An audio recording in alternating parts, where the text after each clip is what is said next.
Então, vamos fazer aqui alguns comentários sobre a aula que nós enviamos no domingo passado. E começamos aí com o primeiro slide, a primeira poesia.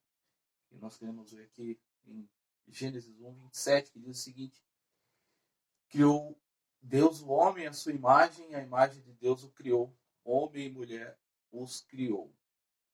Então, nós vemos aqui a primeira poesia, de tantas poesias que nós vemos na Bíblia, até mais nos Salmos, mas aqui nós vemos a primeira poesia. E, na verdade, mais uma vez, nós vemos aqui a pluralidade na divindade se destacando porque somos indivíduos que refletimos a imagem de Deus. Então, nós vemos homem e mulher os criou. Ou seja, é o reflexo da imagem de Deus em comunidade. E essa comunidade ela se reflete no casamento, os dois se tornando uma só carne. E Gênesis 2, 25 diz o seguinte: o homem e sua mulher viviam nus e não sentiam vergonha. Ou seja, tudo era perfeito. Refletia a perfeição da Trindade, totalmente despidos e sem vergonha de absolutamente nada. Hoje, quem imagina ficar, por mais à vontade que nós estejamos, quem imagina ficar em casa totalmente nu, sem ter absolutamente vergonha de nada. Ficamos à vontade em casa, sim, mas é impossível alguém imaginar que nós podemos ficar em casa da mesma forma que Adão e Eva ficavam no paraíso. Então, e isso só acontece hoje, essa vergonha, por conta do pecado. Proteção de imagem a dois. Não meça esforços para blindar seu casamento. É uma responsabilidade. Nosso relacionamento ele é um espelho da Trindade. Nós não precisamos de absolutamente ninguém fora do nosso relacionamento para dar ou receber o ombro amigo. Seu melhor amigo é o seu cônjuge. Não podemos abrir qualquer brecha para o inimigo. O plano original de Deus é a unidade na diversidade. Só Ele para transformar algo tão diferente em perfeição. Enquanto o mundo quer algo diferente daquilo que Deus criou. O mundo quer a unidade na igualdade. O mundo quer cortar caminho. Solano Portela coloca aqui no livro que a imagem de Deus se expressa como macho e fêmea. E por incrível que pareça, nos nossos dias, isso causa polêmica. Ataque satânico. Desde o início, começou o ataque a algo mais importante que seria a família. Afinal, esse ataque deu certo, porque Satanás conseguiu realmente aquilo que ele queria, em partes. O plano deu certo. Satanás está sempre procurando atacar os seus servos. Precisamos estar atentos e preparados a qualquer investida. Um exército, para ganhar uma guerra, ele precisa conhecer o seu inimigo. Nós não somos diferentes. Quando nós conhecemos mais e mais a palavra de Deus, nós sabemos como enfrentar esse inimigo. Por isso nós precisamos estar em inteira comunhão com o Senhor, para poder passar todas essas batalhas e enfrentar isso juntos em família, e essa família ser sempre o centro, e refletir a imagem de Jesus. Precisamos defender a integridade, a santidade, a pureza do relacionamento. A imagem de Deus, ela está estampada em nós. Ela precisa estar estampada em nós. Então, por isso, nós precisamos ter todas essas qualificações para refletir a imagem de Deus. Reproduzir a imagem de Deus. Gênesis 1, 28 diz o seguinte: Deus os abençoou e lhes disse: sejam férteis e multipliquem-se. Gênesis 5, de 1 a 3, diz o seguinte: este é o registro da descendência de Adão. Quando Deus criou o homem, a semelhança de Deus o fez. Homem e mulher os criou. Quando foram criados, ele os abençoou e os chamou homem. Aos 130 anos, Adão gerou um filho, à sua semelhança, conforme a sua imagem, e deu-lhes o nome de Sete. Nas aulas anteriores, nós falamos sobre a ordenança para o casal sobre ter filhos. Em Gênesis 5, podemos ver que o propósito é exatamente reproduzir novos adoradores. Então, esses filhos, nós precisamos ensiná-los nos caminhos do Senhor para nós termos futuros, para nós termos adoradores, e futuros servos do Senhor, e cada vez mais reproduzindo a imagem de Deus. Esse é o propósito no qual nós fomos criados. A primeira grande comissão, Mateus 28, 16 a 20, vocês podem abrir a Bíblia aí de vocês e ler esse texto. E, em outras palavras, fala o seguinte, que o plano de Deus para reproduzir a sua imagem é desde a criação do homem. E nesse texto parece um recrutamento para o início de um treinamento muito importante. Afinal, Jesus ia morrer pelos nossos pecados. E o propósito precisava continuar. O propósito de Deus para o casamento não visa apenas acrescentar pessoas nesse mundo, mas encher a terra de adoradores. Gênesis 5, de 1 a 3, nós já lemos, e fala sobre o registro da descendência de Adão. E Gênesis 9, de 1 a 7, diz o seguinte: todos os animais da terra tremerão de medo diante de vocês. Os animais selvagens, as aves dos céus, as criaturas que se movem rente ao chão e os peixes do mar.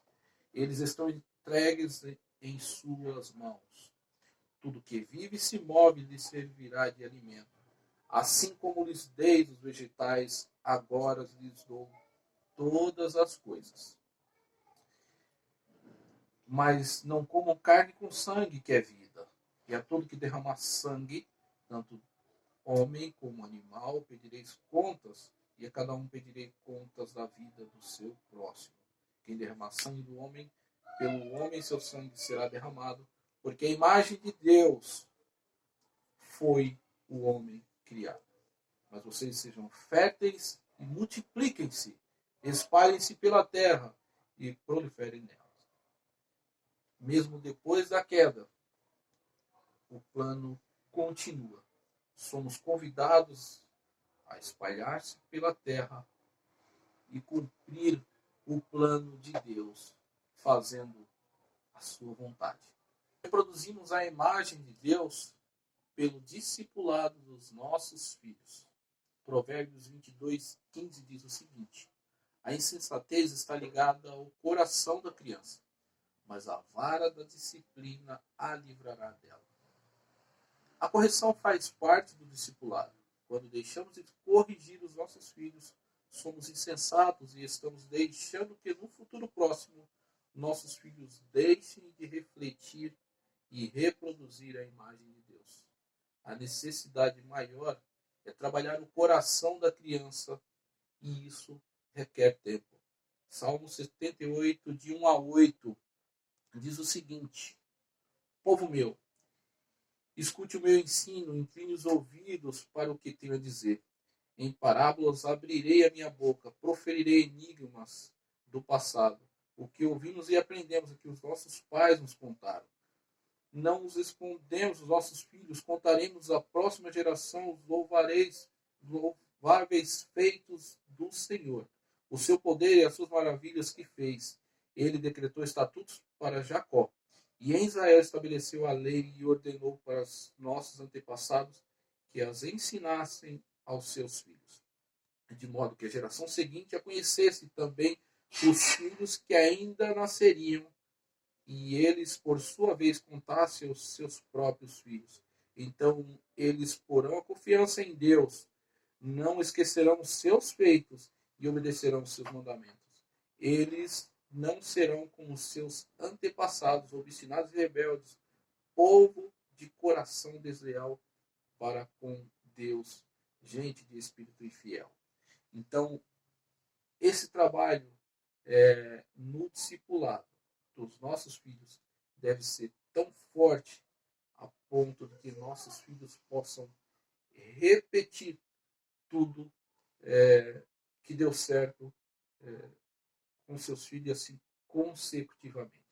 Então, fazemos um trabalho discipulado com os nossos filhos farão com os deles e aí geração em geração. Nós vemos isso acontecer em muitas famílias. Né? E nós vemos que lá atrás o trabalho foi muito bem feito. Não quero colocar aqui nenhuma questão quanto a quem fez e deu errado ou deu certo, não é isso. Tá? Até porque o coração do homem se inclina para o mal. Muitas vezes nós vemos tantas pessoas, e nós conhecemos muitas pessoas que foram criadas nos caminhos do Senhor, mas logo desistiram, porque não adoravam o Senhor de coração. Então não quero colocar aqui de forma alguma em xeque qualquer pai que hoje tem um filho que não está mais andando e servindo ao Senhor. Mas isso é o que a palavra de Deus fala. Né? Do nosso dever hoje, que deve ser dessa forma. Discipular os nossos filhos incansavelmente. Reproduzir a imagem de Deus pelo discipulado das nações. Gênesis 12, de 1 a 3, diz o seguinte: Então o Senhor disse a Abraão: saia da tua terra, do meio dos seus parentes e da casa do seu pai, e vai para a terra que eu lhes mostrarei. Farei de você um grande povo e o abençoarei. Tornarei famoso o seu nome e você será uma bênção. Abençoarei os que o abençoarem e amaldiçoarei os que o amaldiçoarem. E por meio de vocês, todos os povos da terra serão abençoados. Êxodo 19, 6. Vocês serão para mim um reino de sacerdotes, nação santa. Essas são as palavras que você dirá aos israelitas. Aqui é dada uma missão para Abraão. Saia. Eu vou te proteger. Não tenha medo.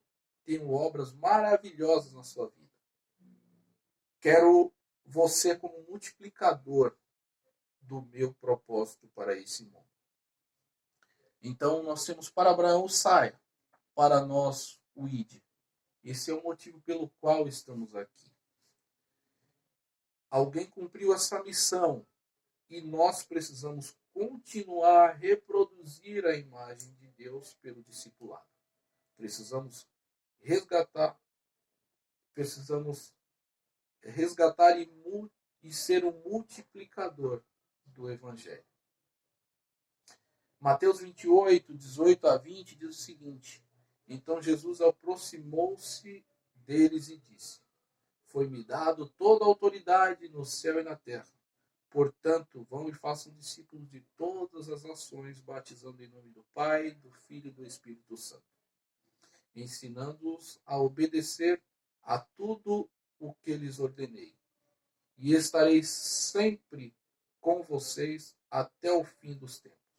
Temos a garantia que estamos protegidos. Não precisamos ter medo algum. 1 Pedro 2,9 diz: Vocês, porém, são geração eleita, sacerdócio real, nação santa, povo exclusivo de Deus, para anunciar as grandezas daquele que vos chamou das trevas para a sua maravilhosa luz. Estávamos totalmente perdidos e hoje fazemos parte de uma geração eleita, do sacerdócio real. Fazemos parte de uma nação santa e somos exclusividade para Deus. Esse é o nosso papel como cristãos. Reproduzir não apenas no sentido de mostrar novamente ou exibir, mas também no sentido de reproduzir novos cristãos. Essa produção começa no nosso lar.